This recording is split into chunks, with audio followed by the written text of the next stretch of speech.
টপাররা কী এমন করে যার জন্য তারা প্রত্যেকবারই টপার হয়? তোমরা নিশ্চয়ই লক্ষ্য করে দেখেছো যে বা যারা টপার হয় তারা প্রতিনিয়তই কিছু না কিছু ক্ষেত্রে টপ র্যাঙ্ক করেই থাকে। তাদের মধ্যে কী এমন স্পেশাল জিনিস আছে যা তোমার মধ্যে নেই? আসলে তোমার আর তার মধ্যে সবই সেম জিনিস আছে, কিন্তু তারা প্রতি মুহূর্তে কিছু স্পেসিফিক হ্যাবিট মেনটেন করে চলে, যেটা তুমি হয়তো মেনটেন করে চলতে পারো না, যার ফলেই তুমি পিছিয়ে আছো তাদের থেকে। তাদের মতো টপ র্যাঙ্ক তুমি করতে পারছো না এই কিছু স্পেসিফিক হ্যাবিট না মেনে চলার কারণেই। চলো এক এক করে জেনে নেওয়া যাক সেই স্পেসিফিক হ্যাবিটগুলো কী কী, যেগুলি তুমিও যদি প্রপারভাবে মেনটেন করো তাহলে তোমাকেও কেউ আটকে রাখতে পারবে না তোমার এই টপার হওয়ার জার্নিতে। এই ভিডিওতে আমি মূলত তোমাকে পড়াশোনায় টপ র্যাঙ্ক করার কয়েকটি ট্রিক্স দেব, যেগুলি তোমরা অন্যান্য ফিল্ডেও অ্যাপ্লাই করে দেখতে পারো এবং এই ট্রিক্সের সাথে তোমরা সেই ফিল্ডকে রিলেট করে যদি সেইগুলো অ্যাপ্লাই করো তোমরা সেখানেও ভালো র্যাঙ্ক করতে পারবে। তাই চলো ভিডিওটা বেশি দেরি না করে শুরু করা যাক। ট্রিপস নাম্বার 1, প্রত্যেক দিনের অনুশীলন প্রত্যেক দিন করে নেওয়া। এখানে মূলত আমি স্টাডির কথাই বলছি। প্রতিদিনের স্টাডি প্রত্যেক দিন যদি তুমি করে নিতে পারো তার থেকে বেনিফিশিয়াল জিনিস আর কিছু হতেই পারে না। সেটা তোমাকে টপার হওয়ার জার্নিতে অনেকটাই এগিয়ে রাখবে। আর যদি তোমরা এটা করতে না পারো তাহলে এগুলো একটা প্লাস্টিক স্তরের মতো কাজ করবে, যেটা জমা হতেই থাকবে এবং হতেই থাকবে, যেটাকে তোমরা আর কোনো দিনই ক্লিয়ার করে উঠতে পারবে না। সায়েন্স বলে কোনো পড়ার যদি 24 ঘন্টার মধ্যে সেই পড়ার রিভিশন না দেওয়া হয় তাহলে সেটা আমাদের মাইন্ড থেকে ক্রমাগত আবছা হতেই থাকে। অনেক দিন পরে আর সেটা আমাদের মাইন্ডের মধ্যেই থাকে না, পুরো জিনিসটাই একেবারে নতুন হয়ে যায়। তাই যখন তুমি কোনো জায়গা থেকে পড়ে এলে বা পড়ছো, সেই পড়াটা ঘরে এসে অবশ্যই রিভিশন দাও। সেটা না করলে তোমার মাইন্ড থেকে কিছুদিন পর সেটা সম্পূর্ণই ক্লিয়ার হয়ে যাবে এবং সেটা পুরো তোমার কাছে নতুন পড়ার মতোই মনে হবে। তাই সায়েন্সের এই জিনিসটা অ্যাপ্লাই করো। 24 ঘন্টার মধ্যে একবার রিভিশন দেওয়ার চেষ্টা করো, যেটা তুমি পড়েছো সেটা একবার রিমাইন্ড করার চেষ্টা করো। 2 নম্বর স্পেসিফিক হ্যাবিট। তোমরা যদি একটু ভালোভাবে লক্ষ্য করো তাহলে অবশ্যই দেখতে পাবে যে টপাররা এই হ্যাবিটটা তাদের লাইফে অ্যাপ্লাই করেই থাকে।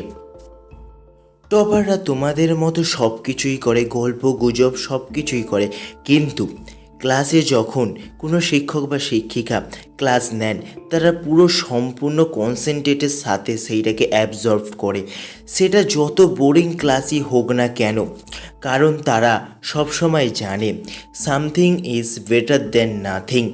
তারা এই ট্রিক্সটা অ্যাপ্লাই করে এবং পুরো কনসেন্ট্রেটের সাথে সেই সমস্ত স্টাডি ট্রিপস যেগুলো টিচাররা ক্লাসে দেন সেগুলো অ্যাপ্লাই করে এবং সমস্ত পড়াটাকে তারা অ্যাবজর্ভ করে, যার ফলে তাদের সেখানে কিছুটা টাইম সেভ হচ্ছে ওই কনসেপ্টটা বুঝতে, এবং সেইটা তাদের ঘরেতে এসে প্র্যাকটিস করতেও কিছুটা টাইমিংয়ের সেভ হচ্ছে। তাই তারা এই ট্রিক্সটা অ্যাপ্লাই করেই থাকে। তোমরা ভালো করে লক্ষ্য করলে এটা অবশ্যই নোটিশ করেই থাকবে। 3 নম্বর স্পেসিফিক হ্যাবিট, তারা টাইমের সৎ ব্যবহার এবং টাইম ম্যানেজমেন্টের সম্পূর্ণ খেয়াল রাখে, যেটার ফলে তাদের স্টাডিতে সম্পূর্ণ তারা সময় পায় এবং সমস্ত কিছু ব্যালেন্স করার ক্ষেত্রেও তারা সবসময় টপেতেই থাকে। তাই তারা টাইম ম্যানেজমেন্টটাকে সবসময় গুরুত্বেই রাখে। তোমরাও যদি এইরকম কিছু করতে চাও, টপ র্যাঙ্ক করতে চাও, তাই টাইম ম্যানেজমেন্টটা অবশ্যই তোমাকে শিখে নিতে হবে এবং তার সাথে ব্যালেন্স করে সমস্ত কিছু চলাটাও তোমাকে শিখতেই হবে। 4th এবং যে ভাইটাল পয়েন্টটা তারা সর্বদাই মেনটেন করে সেটা হচ্ছে পুরো কনসেন্ট্রেটের সাথে কোনো কিছু স্টাডি করা। তারা যখন স্টাডি করে তাদের কোনো কিছুই ডিমোটিভেট বা সেই স্টাডি থেকে বিরত করতে পারে না। তারা সেই স্টাডিতে সম্পূর্ণ ঢুকে যায়, যার ফলে তাদের মাথায় আর অন্য কিছুই আসে না।